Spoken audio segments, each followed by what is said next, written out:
you from the Spit Studios in Vancouver, British Columbia, Canada. This is the Spit Sports Show. I am so sorry that these episodes haven't been coming out a whole lot lately. I've just had so much on the go with winter break. But holy moly, this last week of the NFL playoffs, or just the week before the NFL playoffs, was absolute madness. Bills play pretty much for their lives and win against the Dolphins to win the 2 seed. They're on a 5-game win streak. The Lions play all their starters and it almost ends up in disaster. The Rams beat the Niners with their backups. The Buccaneers are playing against the Eagles, who just lost to the Giants while playing all of their starters in week 18. What's going on in Philadelphia? But I have to start with the team that I have seen every single snap that they've played. I've seen every single press conference that they've had. I have followed this team through and through, and obviously that is my Detroit Lions. Now listen, I'm about to say probably what you guys may consider some very mean things about my head coach, Dan Campbell. But I just want to preface everything I'm about to say with this. I have nothing but the utmost love, adulation, respect, every positive adjective I can think of for my head coach, Daniel Allen Campbell. He has, not single-handedly, but he is a huge part of turning around this historically terrible culture. Him and the new GM, Brad Holmes, who is just absolute money, they have turned my Detroit Lions into a genuine top-tier NFL team. And that is more than I can say for pretty much any regime that has come to Detroit in the past 40 years. And for that, I'm forever grateful for him. I think he's a perfect fit for the city of Detroit. I love his cojones, the fact that he goes for it so often, the trust in his offense and his power run game. I think he is the best. I love listening to him speak. I think he's a great guy, and I think he's a lot smarter than people think he is. However, decisions like this are why people think he's just kind of a meathead head coach. Listen, playing the starters on Sunday for the Detroit Lions was an objectively insane decision. All right, listen.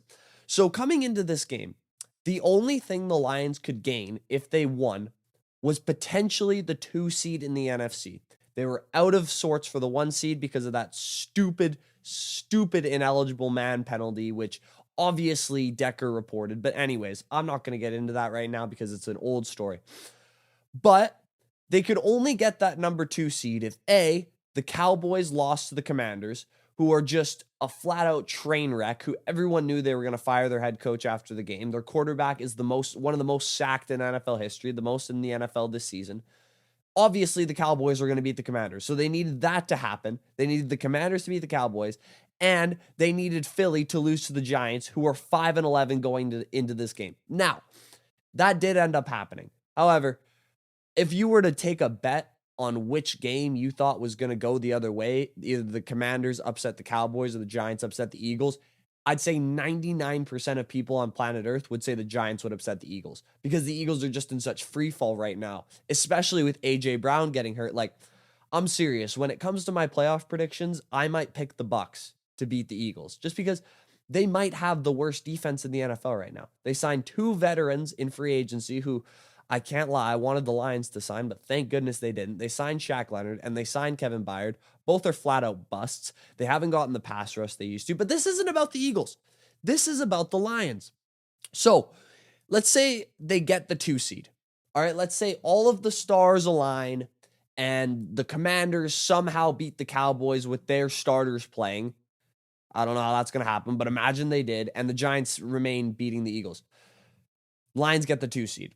What actually happens? Well, I don't know. You don't get a bye for the 2 seed anymore. That was gone 3 years ago. The only thing that I can think of that would have been good for the 2 seed, you know what I mean? That would have been an advantage to having it, would have been the Packers probably would have been a better matchup for the Lions than the Rams are. But here's the thing about that. If the Rams lost with their backups, they rested all their starters smartly against the 49ers. If they lost that game and the Packers won like they did, the Rams would have been the 7 seed anyways, and we would have been playing them. If we were the 2 seed and the Rams were the 7 seed, that's the matchup. So the matchup thing doesn't make any sense because you don't know what's going to happen in those other games. You don't get any extra advantage for being the 2 seed over the 7 seed. You don't get, you don't get a 3 extra points to start the game. It's not like you don't get anything. It's not like golf where you're the higher seed and you get more strokes, you know what I mean, for the cups. You get nothing. Like if you're the 2 seed, great. It looks good on your, like, beside your team in the playoff bracket, I guess, that you're number 2 instead of a number 3. I don't know. But I say all that to say this. There was no logical scenario in which playing the starters on Sunday would have brought them any sort of leg up come playoff time. No advantage whatsoever. However, it had every single chance in the world to give them a leg down, to give them a disadvantage. Like, injuries happen in this league so often. There's at least like 4 a game. You guys watch, like, even if they're not stars, there's going to be a linebacker going down. There's going to be some corner. There's going to be a receiver. People get injured, man. This is the most physical sport that we have in North America out of the 4 major ones. You could argue hockey, but there's less injuries in hockey than there are in football. That's just a fact, because football is such a physical, you're trying to knock this guy off your spot constantly. You're blocking every play. It's trench play. It's the most physical and injury dependent sport in the world. It happens so often. So the Lions were gifted a bye week on a silver platter pretty much. And instead they decided to play everybody, I guess, to shake off rust but everyone knows that they practice, right? Like, 1 week off, I don't know how much rust that's going to create after an 18-week season. So like I said, it had every chance of giving them a leg down, no chance of giving them a leg up, and what happened? It gave them a leg down. We lost the best rookie tight end in NFL history, and that's not my opinion. That's no innuendo. That's a fact. He has the most receptions ever. He has the most yards ever. He has the most touchdowns ever as a rookie tight end. Guy's a flat-out stud, and we found him in the 2nd round. Shout out to Brad Holmes again, our GM. He's unbelievable, but we lost him in what is likely going to be a shootout against the Rams. I'm going to get into the matchup a little bit later, but let's be honest here. The Lions secondary they stink. All right. Like, some of the touchdowns that they gave up against the Minnesota Vikings and Nick Mullins, the 2 games they played against Nick Mullins in the last 3 weeks, both games they allowed him to throw over 300 yards. And just some of the miscommunications, like Jordan Addison, he didn't run a double move, no fakes, nothing. He just ran up the field and got past everybody. Some of the coverage on Justin Jefferson was just brutal. Our secondary stinks. And I know CJ Gardner-Johnson's back, and I'm very happy that our pass rush is looking better with Aleem McNeil. But with Cooper Kupp and Puka Nacua coming to town, they're going to put up points. So what are we going to have to do? Take advantage of the Rams' poor secondary and put up points. You know how we do that? By throwing to the best rookie tight end ever. Oh, wait, we probably don't have him for this week because Dan Campbell decided to play the starters for apparently no reason other than to shake off this imaginary rust. Like, I've tried every single way. Like, I've been thinking about this for the last 2 days. That's why I'm recording this on Tuesday and I didn't record it on a Sunday. I've been thinking, like, what's going through his head? What possible advantage could we have gained from playing these starters? I can't think of any. I really can't. Like, I'm trying. I want to defend my coach. I want to defend my team. I can't do it. And I first guessed this. Like, everyone can say, oh, you can second guess it because people got hurt. But no, I said before the game started, why are we playing these starters? We not only lost Sam Laporta, we also lost Khalif Raymond, our punt returner. And don't tell me that's not going to be important when some guy muffs a punt against the Rams. I know it's going to happen. And when it happens, unfortunately, I'm going to have to be the guy to say I told you so. I'm not going to say it, but I would be the guy. And Laporta's injury, look, Campbell says there's an outside chance he plays this week. And thank the Lord for that. It looks like it's kind of like Travis Kelce's injury at the start of the year, where it was just kind of like, a tweak, a bone bruise. He was out for a week. But that's all that matters now because it's playoff time. Win or go home. If he's not here this week, he might not be here next week. Our whole team might not be here next week. 1 week is all that matters now. And we probably lost him for this week because of just an erratic decision. And this is 2 straight weeks.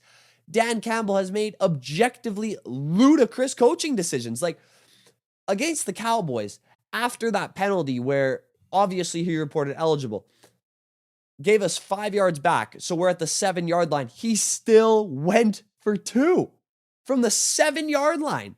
Like, objectively, that is insane. Kick the extra point. Go to overtime. You have all the momentum in the world after you just completed a 2-minute drill for a touchdown against one of the best pass rushes in the NFL. An insane decision against the Cowboys, followed up by an insane decision to play the starters against the Vikings. And look, everything he does, I understand it's part of his character. You live by the sword or you die by the sword. You're going to go for it on 4th down. You're going to punch him in the mouth with 2-point conversions. You're going to play your starters. I get that. But he has to understand that he's not a player anymore. I get that every player wants to go for it on every 4th down, and every fan wants to see the starters play. And, going for 2 it's really entertaining. I'll give him that. Like, every single Lions game I watch is flat out. It's probably the most fun I have during the week watching these guys. It's not just because I'm invested in the team. It's because it's so much fun to watch. Every single one of these games, it's like, what the hell is he going to do next? Like, sometimes I think he might put on some pads and go catch a pass. Like, with all of our tight ends out, I think Campbell's thinking about, you know what? I could probably go catch a couple balls. I'm obviously kidding, but you know what I mean? It's just so erratic, and it's fun, and I get that he's a smart guy and he has a plan. It just doesn't make sense. Mr. Campbell, I'm going to look into the camera. Daniel Allen Campbell, I love you so much. You're my main man. I listen to every one of your press conferences. I think you're the best. You are the head coach of the Detroit Lions. You're not a fan. You're not the tight end for the Detroit Lions anymore. You're not even an assistant coach. You have to make decisions that are best for the team. Playing the starters and losing the best tight end maybe in the league right now. I know he's a rookie, but Kelsey's getting older, and I think he's just as good as Kittle is right now. Maybe not as a blocker, but as a pass catcher for sure. And it just makes our odds worse for the playoffs because you decided to live by the sword and die by the sword. And, we're all about grit and playing wherever, whenever, and I get that, but it's definitely given us worse odds when we play against the Rams next week. And speaking of Rams-Lions, someone asked me the other day if I was nervous about the matchup against Matthew Stafford and the Rams, who have won, I think, 5 out of their last 6. And I told them no. I'm really not nervous. I'm terrified. I'm so scared. Listen, Matthew Stafford, he's an unbelievable quarterback, and he's proven that over and over again. He proved it in Detroit. The only reason we traded him was because we needed to rebuild, and that turned out well, obviously. But holy moly, this guy's been cooking these last few weeks, man. And Cooper Kupp's healthy now, and when he's healthy, he's still a top 5 receiver. I know he hasn't really been in the headlines as much as he was in that Triple Crown season, but the way he runs routes and the trust that Stafford has in him are just second to none. And like I mentioned before, that guy, along with maybe the best rookie receiver we've ever seen in Puka Nacua, those guys going up against Cam Sutton and Vildor in the secondary terrifies me. I think the Rams could put up 40 points. I really, really do. If our pass rush doesn't get there with 4, we are so screwed. We're so screwed. But here's the thing. Aleem McNeil's back. Huge. He's our second best pass rusher by a mile. He gets an interior rush, and that allows double teams to come away from Hutch. It's not a coincidence that as soon as McNeil comes back, Hutch's sack streak breaks. You know what I mean? So I think we do have a chance of getting to Stafford, but if he has time to throw, we are going to get cooked. But on the other side of the coin, I really like how our offense matches up against their defense. Their whole thing is based off of their pass rush and the great Aaron Donald. But our offensive line somehow, again, God bless this, came out of that game healthy. We have our full starting offensive line. We got Decker, we've got Ragnow, we've got Sewell still, all healthy. And those guys going up against that Rams pass rush is a matchup I can live with.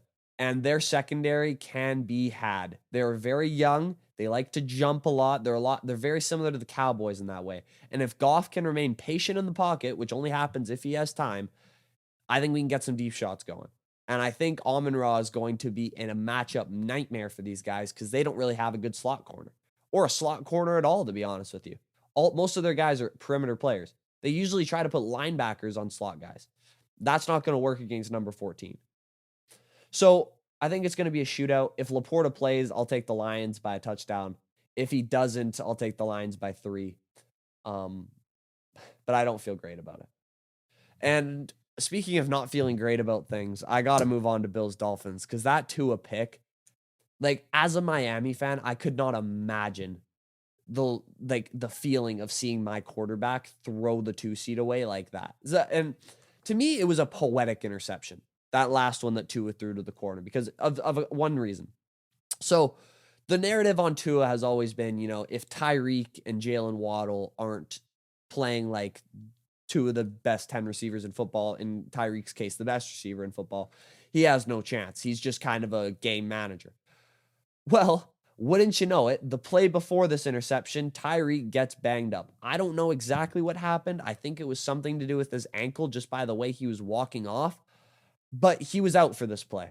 So his options were Chase Claypool, I think Alex Ingold, their fullback lined up at tight end, and Braxton Berrios, who's actually a solid slot receiver who I like a lot, but when he's the main focus of the defense, there's no way he's getting open. So no Tyreek on the field. Still has his helmet on, so he's probably going to come in next play or a play after. Like, I think he was going to come back in that game. I think he just needed a second little stinger. You know what I mean? He throws into double coverage, a perfect spiral to the wrong team. And who does he target for that? Chase Claypool, of all people. Oh my goodness gracious me. A guy who he grew up about half an hour away from where I'm sitting right now, and I still don't like him. Like, I think he has a terrible attitude. I think he runs terrible routes. He has all the physical attributes in the world, but none of the up there stuff. And he throws it into double coverage and pretty much ends the Dolphins' playoff chances, to be honest with you, because I don't think they beat Kansas City in the first round in 0-degree weather. As soon as he has to make a play of his own, as soon as it's in 2-minute drill, get to the sidelines, we need a touchdown, and no Tyreek on the field, he throws maybe the worst interception since Josh Allen's, like 30 minutes before that. And I'm going to get to Josh Allen in a second, but perfect spiral to the wrong team as soon as Tyreek goes out. Is that a coincidence? Nah. It's poetic. It's poetic. It's poetic, and it's definitely a sign for what Tua is. He's a good quarterback, not a great quarterback. If everything's going well, gosh, there's no one I'd rather have. He might put up 70 points for you. But as soon as the script gets off, as soon as his receivers get pushed off their spot a little bit, as soon as one of their receivers goes out, as soon as the run game isn't working, he looks very mundane. Unlike Josh Allen. And listen, Josh Allen is a superstar. He is everything Tua isn't. He's a playmaker. He's an offense unto himself. Got nothing but respect for him. He's got all the talent in the world. He's got dog in him. He's got that mentality. But all of this Josh Allen praise over these last weeks is genuinely making me sick. Like, listen, I see people giving him so much praise for ending on this 5-game win streak and winning the 2 seed, and absolutely he deserves some credit for that. I think, and their team deserves a lot of credit for that. Him as the quarterback and the best player, don't get me wrong, good for him. Awesome. When they were 6-6, everyone thought they were dead in the water. I still thought they were going to make the playoffs, but I definitely didn't think they had a chance at the 2 seed, and yet here they are. But let's actually look at this 5-game win streak and what Josh Allen did. So they beat the Chiefs. That was their first of their 5 in the game where Kadarius Toney lined up offsides, or they would have lost the game. Travis Kelce made one of the smartest think on your feet plays I've ever seen in my life, but it got called back because of a stupid penalty. I still say that was dumb. Every receiver lines up offsides and it never gets called. Anyways, they would have lost that game. Then they beat the Cowboys right after, which was objectively, objectively a great win. They beat them 38-10, and the Bills just ran over them. In that game, though, Josh threw for a whopping 94 yards and completed 7 passes. So it wasn't exactly a Josh Allen masterclass. It was more of the Bills' defense just had a perfect scheme for the Cowboys. Cowboys couldn't run the ball at all, and if you double team CeeDee Lamb, it's Brandon Cooks. He's a good receiver, but he's not a great receiver. 94 yards in that win. They then beat the Chargers with Easton Stick at quarterback. Doesn't count. They then beat the 4th worst team in football, the Patriots. I think they might actually be the worst team, but by record, they're the 4th worst. Anyways, the Patriots stink. And yesterday, the Dolphins, where Josh Allen, he really did do everything in his power to lose that game. He was trying to hand that game to the Dolphins from the first quarter. He had 3 turnovers, 2 interceptions, 1 fumble, but it was really 4 because that pass short of the goal line right before halftime, that's pretty much a turnover. When your own coach in the halftime sideline interview where all coaches give like literally the most cliche answers you've ever seen in your life, when during that interview your coach calls you out and say you can't do that, that was a bad play by him, you know it was a bad play. Absolutely a turnover worthy because it took 3 points off the board for them. So one of his touchdowns was the literal definition of a fluke against the Dolphins. A D lineman batted it up and it somehow went to the back of the end zone, or one of his receivers toe drag swagged a batted ball. I've never seen anything like it before. But that's not a Josh Allen play. Like, that's just God saying, here's a touchdown. And that's cool, but like, he can't get credit for that, can he? Like, now listen, he made more plays than Tua did down the stretch because he's Josh Allen and he's Tua. And when you're comparing those two in a vacuum, it's really no comparison. Josh Allen does everything better. You could argue Tua is a little bit more accurate, but the thing is, Tua has to throw with so much more anticipation than Josh does. It's way easier for for the DBs to undercut his routes, whereas Josh has such arm strength, he can just kind of force it in there. You know what I mean? As soon as they come out of breaks and it's there instantly. But this was by no means a performance to be raving over for Josh Allen. He played fine. No, he didn't play fine. He played bad. But the Bills defense played unbelievable. And listen, for all the criticism McDermott's been taking, especially after that article came out about how he used the 9/11 thing as motivation and all of these stories about him being out of touch with his players, they're only giving up 17 points per game over this 5-game stretch, which vaulted them into the playoffs, this 5-game win streak. 17 points a game against the Chiefs, the Dolphins, like the Cowboys, like some good offenses. Like, you can give him as much crap as you want for being out of touch, but he's been really, really good calling these defenses. And over this same 5-game stretch, Josh Allen, he's averaged 218 yards. He's thrown for 5 touchdowns. He's got 11 total because he rushes for a bunch of them. And he's 8 turnovers. 11 touchdowns to 8 turnovers. Is that good? Like, I mean, good enough to win, I guess. But this Josh Allen praise where he's now in conversation as best quarterback in the world and the Bills are going to be this team that no one wants to see in the playoffs, I just don't buy it.